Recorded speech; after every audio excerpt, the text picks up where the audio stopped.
Chapitre 53. De nombreux avertissements pour l'Église de Sardes. Le pape Paul III fut le premier pape qui saisit la vraie mesure du péril protestant. Il prit une série de mesures pour contrer cette puissance maléfique montante qui allait diviser le monde dans les siècles à venir. Paul III convoqua le Concile de Trente et soutint la création de la Compagnie de Jésus. Il œuvra aussi pour réconcilier le roi très chrétien et l'empereur très catholique. Il voulait les voir s'unir face aux dangers protestants. Ils promirent de le faire, mais les promesses furent vite oubliées. Et en 1555, la paix qui mit fin au combat dans les États allemands stipulait que les princes allemands étaient libres de choisir la confession de leur territoire. Leurs sujets n'avaient qu'à se soumettre. L'empereur très catholique accepta.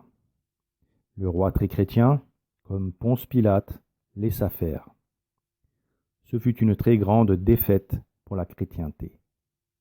François Ier et Charles Quint sont sans doute passés à côté des grands desseins que le Seigneur avait pour eux, parce qu'ils n'ont pas tenu compte de l'avis du vicaire du Christ.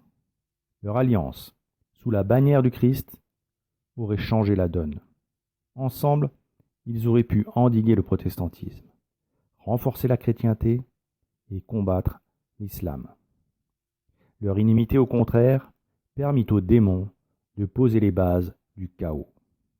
Dès lors, on entendit partout les pleurs et les cris que génèrent la guerre, les massacres, les pillages et l'esclavage. Car la Renaissance, que l'on présente toujours sous son beau profil de renouveau des arts, est en fait une période sanglante de guerre, d'invasion, de colonisation, d'esclavage et de crime. Pour son obstination à rendre à l'Église du Christ le mal pour le bien, Henri II, fils de François Ier, subit les conséquences de ses actes. L'avertissement solennel de Saint-Rémy se concrétisa. Comme Philippe le Bel, à sa mort, Henri II avait sa lignée qui semblait assurée. Il avait alors 4 fils. Pourtant, 30 ans plus tard, sa lignée s'éteignit avec la mort tragique d'Henri III, assassiné pour avoir fait exécuter le duc de Guise, qui avait pris la tête de la Ligue. Henri II s'était violemment opposé au pape Jules II et avait favorisé le développement de l'hérésie gallicane. Il avait interdit le transfert des bénéfices à Rome et s'était opposé à la participation des prélats français au Concile de Trente. Le 13 août 1551, il déclara même la guerre au pape, et le pape Jules II, inquiet de cette rupture, avait tout de même rapidement réussi à se réconcilier avec le lieutenant de Dieu. Mais Henri II, toujours hostile à ce qu'il considérait comme l'ingérence de Rome dans les affaires françaises, s'opposa en 1557 au rétablissement de l'Inquisition dans le royaume de France. Comme son père, il soutint les princes réformés d'Allemagne et maintint l'alliance avec les Turcs, plus portés pour gouverner par les préceptes politiques machiavéliques d'affirmation des intérêts de l'État au détriment de la prospérité de l'Église catholique, que par la sainte doctrine de la royauté sociale de notre Seigneur Jésus-Christ. Il faut dire que son père François Ier l'avait marié à une Florentine de la famille des Médicis, une descendante de ceux que le moine dominicain Savonarole avait combattu pour leur immoralité. L'argent, le goût des honneurs et des passions vaines, l'amour du faste, l'impiété et l'immoralité, tout ce mal qui venait de la Renaissance italienne, et particulièrement de Florence, on peut considérer que symboliquement, le roi François Ier le fit épouser à son fils et à son royaume pour l'or des Médicis.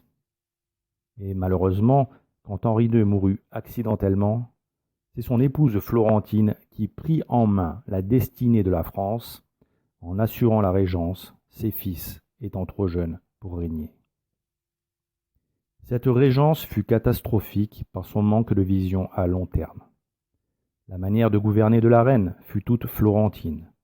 Calculs politiques, intrigues, trahisons, meurtres, alliances contre nature avec les protestants, puis revirements et massacres. Il est difficile de trouver une véritable ligne politique dans les actes de cette reine, si ce n'est peut-être celle de conserver le pouvoir pour ses fils. Pensa-t-elle un jour à simplement s'en remettre à la divine providence, en pratiquant la prière, le jeûne et la pénitence avant de prendre ses décisions, ou se contenta-t-elle de se fier à de simples vues humaines, ou pire, de s'en remettre à des astrologues, comme certains l'ont prétendu? Nous le saurons au jour du jugement dernier, quand tout sera révélé. Cependant, aucun de ses fils ne laissa d'héritier, et la branche des Valois s'éteignit. Cette période pleine de fureur vit les catholiques s'éloigner du Sauveur, et par cet éloignement devenir, pour beaucoup d'entre eux, des créatures du diable. Le Christ Rédempteur est venu pour nous sauver, et il nous a enseigné sa loi, ce que nous devons faire et croire pour nous sauver. Le seul choix que nous avons est celui de choisir notre bannière. Nous sommes avec lui ou contre lui, et il nous a donné cet avertissement très sérieux: qui n'est pas avec moi est contre moi, et qui ne rassemble pas avec moi disperse. Ceux qui sont avec lui disent: que votre volonté soit faite, et non la mienne, imitant le Christ au jardin des Oliviers. Ceux qui sont contre lui disent: j'ai le droit, je peux, je veux, il me faut, imitant Lucifer dans sa rébellion. Ceux qui sont avec lui sont unis dans la communion des saints et font partie du corps mystique du Christ. Ceux qui sont contre lui sont séparés du Christ et sont liés aux démons. Oui, ils sont unis aux démons et enchaînés à lui de leur propre choix. À ce propos, notre Seigneur dicta ceci à sainte Catherine de Sienne: dès que l'âme est privée de la grâce, elle est liée dans le péché par la haine de la vertu et l'amour du vice. Ce lien, c'est le libre arbitre qui le met dans les mains du démon pour les enchaîner, car sans cela, il ne pourrait l'être. Ce lien unit ensemble tous les persécuteurs du précieux sang, et comme ils deviennent ainsi les membres du démon, ils font l'office du démon.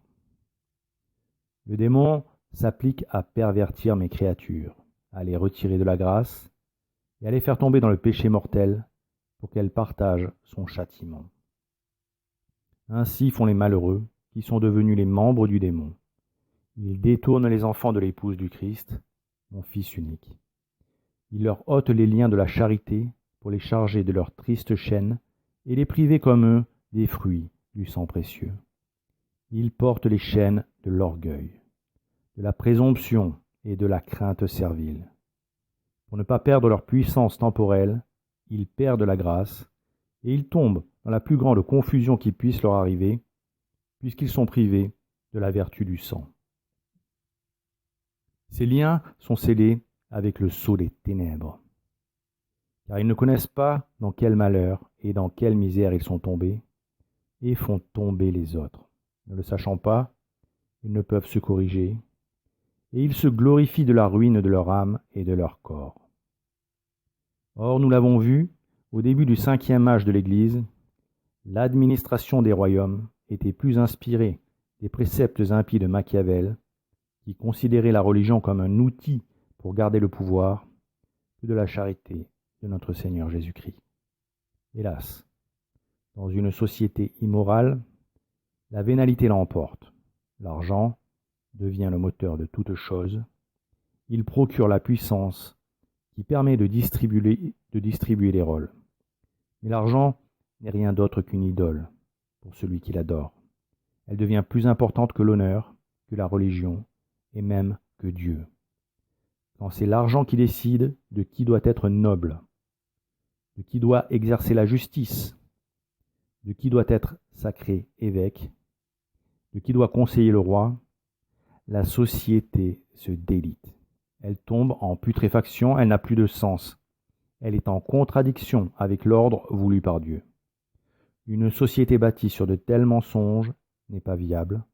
Elle est maudite, car elle a chassé Dieu pour le remplacer par Mammon. Plus les princes de l'Église et les rois catholiques seront soumis à l'argent, plus le pouvoir de Satan grandira, et plus son emprise sur le monde sera grande, plus la vérité sera cachée, et l'erreur enténébrera le monde.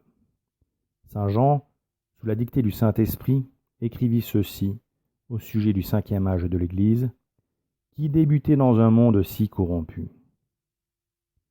Écris aussi à l'ange de l'Église de Sardes. Voici ce que dit celui qui a les 7 esprits de Dieu et les 7 étoiles. Je connais tes œuvres, tu passes pour être vivant et tu es mort. Sois vigilant et affermis ce qui reste et qui est près de mourir, car je ne trouve pas tes œuvres pleines devant mon Dieu. Rappelle-toi donc comment tu as reçu et entendu, et retiens-le et fais pénitence. Si donc tu n'es pas vigilant, je viendrai à toi comme un voleur, et tu ne sauras pas à quelle heure je viendrai à toi. L'ange de l'église de Sardes est une image qui représente l'évêque de Sardes auquel s'adressa saint Jean. Mais d'un point de vue eschatologique, il est le pape de l'église du 5e âge. Or, que lui dit le Christ? Il l'avertit qu'il connaît ses œuvres, que ce prélat passe pour être vivant, mais qu'il est mort. Par ce verset, saint Jean nous alerte donc. Notre « pape » passe pour être vivant aux yeux du monde, mais il est mort. Ce qui veut dire qu'il est mort spirituellement, étant pécheur, ou pire, étant en dehors de l'Église. Ensuite, il lui est ordonné d'être vigilant et d'affermir ce qui reste, car ce qui reste est près de mourir, parce que le Christ ne trouve pas les œuvres de l'Église de Sardes pleines devant Dieu. Ainsi, globalement, les œuvres du prélat de Sardes déplaisent au Dieu très haut. Mais il y a tout de même dans cette Église un reste qui n'est pas mort, et qui doit s'affermir, parce qu'il est près de mourir. Ce reste ne doit pas suivre le prélat s'il s'obstine dans sa mauvaise voie, mais il doit se rappeler comment il a reçu et entendu, et il doit retenir et faire pénitence. Mais quel est cet héritage? Et quel est ce reste qui doit être affermi?